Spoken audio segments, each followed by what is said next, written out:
Muy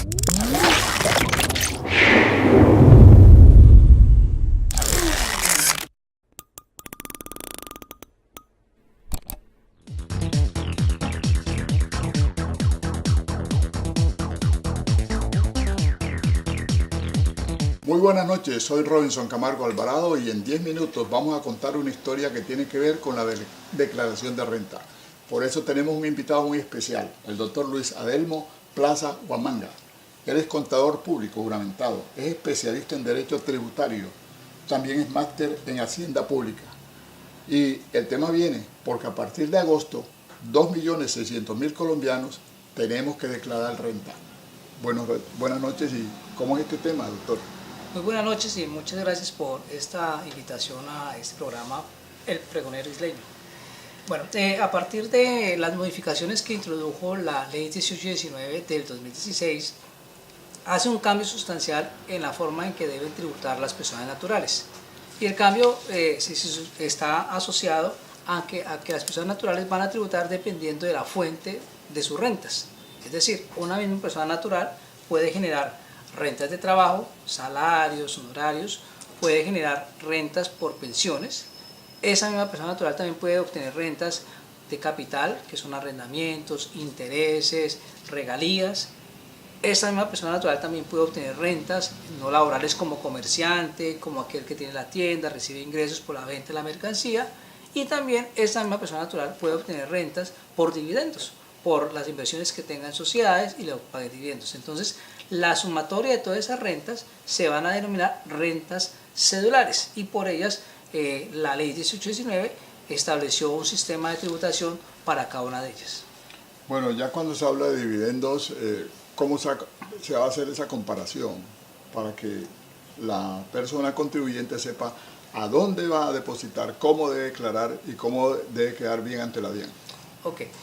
Las personas naturales residentes, que es al cual le va a aplicar el sistema de renta cedular, van a tener que utilizar un formulario que se llama el formulario 210, que lo va a aplicar todas las personas naturales residentes en Colombia, obligadas y no obligadas a llevar contabilidad.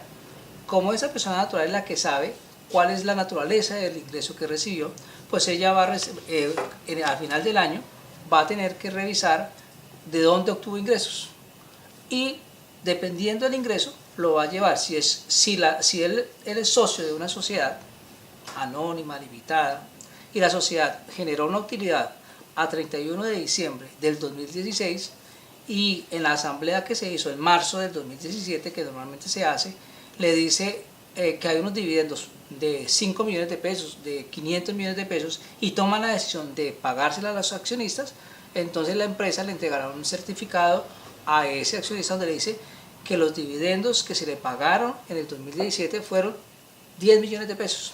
Con ese documento, como soporte, esa persona, ese socio accionista, cuando esté elaborando la declaración de renta del año gravable 1 de enero al 31 de diciembre del 2017, llevará en un concepto que está en el formulario 210 el dividendo que recibió correspondiente al año gravable 2016 o correspondiente al año 2017 si fue un dividendo generado en ese año. Estos dividendos también se pueden considerar para las personas que tienen bonos o que tienen acciones. ¿Esto también se refleja? Para las personas que tienen acciones, los bonos, o sea, cuando los bonos se tratarán dependiendo si lo que le están pagando es un interés por esa adquisición de ese bono que hizo en esa compañía. Si es un interés, entonces se tratará como una renta de capital. Una de las cédulas, que es la renta de capital, la compone los siguientes conceptos. Yo puedo tener rentas de capital por arrendamientos de bienes inmuebles o bienes muebles, puedo tener renta de capital por intereses que tenga en un crédito, o sea, yo presté un dinero y me están pagando unos intereses, o en este caso adquirí un bono y me pagan unos intereses por ese bono, por rendimientos financieros, es decir, tengo inversiones en una cuenta de ahorros, los intereses que se generan, o tengo un CDT y me pagan unos rendimientos, esos van a rentas de capital, o tengo una regalía y me pagan regalías por ese concepto. Entonces ese concepto se denomina rentas de capital y las personas que reciban ingresos por ese concepto lo va y lo declara en esa cédula de rentas de capital. Hay preocupación también sobre el decreto 2250 en lo que toca a las cesantías. Aquí también se va a reflejar a partir de agosto cuando haya que declarar. Efectivamente. La ley 1819 estableció una limitación general a todas las rentas exentas en la cédula de rentas de trabajo. ¿Qué significa eso? Que todas las rentas exentas y deducciones como beneficio fiscal que tiene derecho, que tendría lugar una persona natural, en este caso asalariada, digamos, van a estar limitadas al 40%. ¿Qué pasa con las cesantías? Las cesantías puede ser también un dinero, un ingreso que recibe el trabajador y que tendrá que declararlas y a su vez va a tener que aplicar la limitación del 40% por esas cesantías, porque esa es la regla general que se estableció en materia de limitaciones a las rentas exentas y deducciones. Pero ese 40% es para tener en cuenta y por ende tendrá que pagar algún gravamen a la DIAN. Efectivamente. Supongamos que una persona, una asalariada, una persona que tiene un contrato laboral, recibe en el año, durante todo el año, salarios, prestaciones sociales por 80 millones de pesos. Eso se llama rentas de trabajo. A su vez, las cesantías que fueron consignadas en el fondo de cesantías en febrero del 2017, le consignaron 10 millones de pesos de cesantías. En total, en el año recibió 90 millones de pesos. Esos ingresos son lo que se denomina renta de trabajo. Esa persona va a poder de esos 90 millones de pesos descontar un componente que es no constitutivo de renta ni ganancia ocasional por aportes en salud y por aportes en pensiones. Si hace ahorros a fondos de pensiones obligatorias puede restarlo también, y la diferencia que le dé, supongamos que de los 90 millones de pesos hizo aportes de 7 millones de pesos, sobre esos 83 millones de pesos va un límite que es del 40%. El 40% de esos 83 millones de pesos es lo máximo que él podrá tomar como beneficios fiscales, a rentas exentas. Dentro de esas está entonces, ¿cuáles? La renta exenta del componente de cesantías, la renta exenta del 25% de los salarios que establece el numeral 10 del artículo 206, los aportes que yo haga a un fondo de pensiones voluntarias, los aportes que haga al fomento de la construcción, o los intereses de vivienda, o los dependientes que yo tenga hasta el 10%.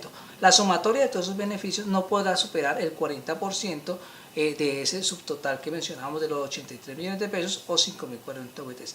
La diferencia que me dé posteriormente es la base para determinar el impuesto neto de renta. Y ya va a depender es qué tanto impuesto de renta líquida le va a generar para saber cuánto le tocaría pagar impuesto. Porque hay un tema también importante que todos los tengamos claros. El tener que presentar declaración de renta, que es la obligación de los 2.600.000 que usted manifestaba al inicio del programa, no significa que todos los 2.600.000 contribuyentes tengan que pagar impuestos. Tienen la obligación de presentar la declaración. El pagar impuestos ya dependerá si supero un límite que es tener una renta líquida superior a 1.090 VTs, que estamos hablando de personas que tengan ingresos superiores a 45 millones de pesos. Después de la depuración le va a dar una base para pagar impuestos. O sea, no todos los que tengan que declarar van a tener que pagar impuestos, porque dependerá de cuál es la renta líquida agravable que tengan. La idea es que la DIAN tiene que controlar a todos los colombianos. Y eso aplica de pronto para el caso de San Andrés, que hay personas que tienen contratos, pero que no están declarando y ni siquiera están afiliados a una EPS, y están en una EPS subsidiada. Entonces esto va a ser un control. Exactamente. Una de las finalidades que introdujo la ley 1819 era tener mayor número de declarantes para controlar a las empresas, no tanto a la persona natural, sino a las empresas, que son las empresas las que le pagan a una serie de personas, y era poder controlar a ese número de contribuyentes. Por eso es que a partir del año gravable 2017 comenzarán a declarar. La obligación de presentar la declaración de renta serán aquellas personas naturales que tengan ingresos brutos inferiores a 1.400 VTs, es decir, 45 millones de pesos al año, o aquellas personas que tengan un patrimonio bruto inferior a 4.500 VTs, es decir, 140 millones de pesos para el año 2017, o aquellas personas que utilicen tarjetas bancarias o movimientos en consignaciones o compras o consumos inferiores a 1.400 VT. Si usted hace compras que estén por debajo de 1.400 VT, no está obligado a declarar, pero si supera 1.400 VT, que son 44 millones de pesos, tendrá que presentar declaración de renta. Doctor, finalmente y en 30 segundos, dígame, ¿a los pensionados también les va a afectar esta nueva modalidad? Los pensionados quedaron exactamente igual como venían declarando antes de la ley 18. Es decir, mantiene las rentas exentas hasta 1.000 VT mensuales. El exceso que supera 1.000 VT, estamos hablando de más de 38 millones de pesos que gane un pensionado para que tenga que declarar renta. Mientras tanto, pues va a tener su renta exenta porque no tuvo modificaciones. Doctor, muy amable por estar con nosotros en Pregonero Isleño esta noche. Bueno, muchas gracias y muchas gracias por esta invitación. A ustedes en casa, muchas gracias. Mañana otro programa, sigan con nosotros en 10 minutos.